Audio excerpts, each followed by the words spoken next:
ඉතින් මඤ්ඤොක් කොළ මෙහෙම කඩාගෙන සීනිය කපා ගන්නවා. දෙකෙන් හරි වංගඩියෙන් හරි මෙහෙම අමු මිරිස් කොච්චි මම ගත්තේ කොච්චි කෑලි මිරිස් ඕන එකක් ගන්න හැකි. දාලා මේ විදිහට දාලා බෙන්ඩරෙන් කුඩු කර ගන්නවා. ඊළඟට අපි පොල් ටිකක් සාමාන්‍ය ප්‍රමාණයක් අරගෙන මේකට මිශ්‍ර කර ගන්නවා. අතින් හොඳට මේ කවලම් කර ගන්නවා. ලුණු දිය කරලා තමයි අපි දාගන්නේ වතුර. කුඩු දාන්නේ නැහැ.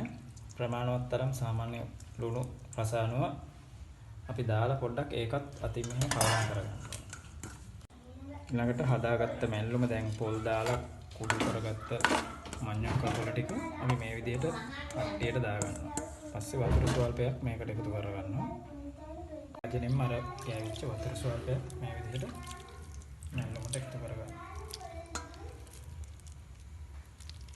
මේ විදිහට වතුර ස්වල්පයක් එකතු කරගෙන චුට්ටක් ඇරලා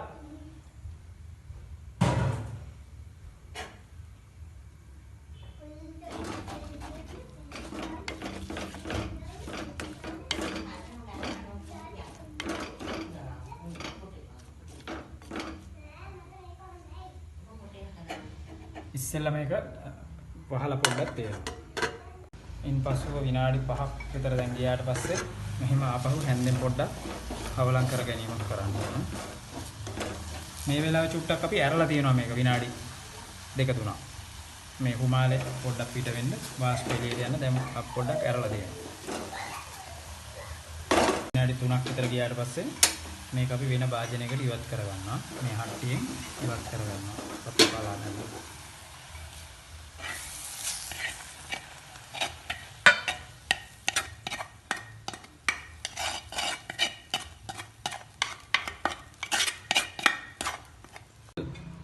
අපි මේකට ප්‍රමාණවත් තරම් එකතු කරගන්නවා.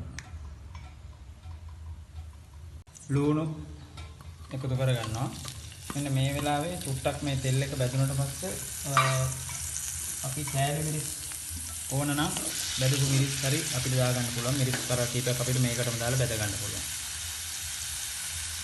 මේ ආකාරයෙන් මිරිස් කීලි මිරිස් වලට මේකටම එකතු කරගන්නවා. මේක රන්වන් පාටට බැදිලා තියෙන්නේ. දැන් මේ වෙලාවේ අපි අර ඉවත් කරගත්ත පලා ටික මේකට ටෙම්පරාදුර සඳහා නැවත එකතු කරගන්නවා. දැන් හොඳට කවලම් කරගන්න. දැන් අපි හදාගත්ත පලා මැල්ලුම මඤ්ඤොක්ක පොළ මැල්ලුම දැන් ඔක්කොම සම්පූර්ණව ඉවරයි. අපි දැන් බත් එකට මෙන්න මේ ආකාරයට මේක හදා ගන්නවා. දැන් මේ මිරිස් කෑලි මිරිස් තර මදි නම් මේ මිරිස් කෑල්ලක් පොඩි කරගත්තම සැර අපිට අවශ්‍ය කරන ප්‍රමාණයට හදා ගන්න ඕනේ. ඒකට තමයි මේ මිරිස් කෑලි එකතු කරේ. මැල්ලුමට සැර මදි නම් මේ මිරිස් කෑල්ලක් ඒක පොඩි කරගත්තාට පස්සේ ප්‍රමාණවත් පරිදි සැර හරියන. එතකොට මේකේ පොල් මඤ්ඤොක්ක කොළ එකට මිශ්‍ර කරලා මලවගෙන ටෙම්පරාදු කරගත්ත මඤ්ඤොක්ක කොළ මැල්ලුම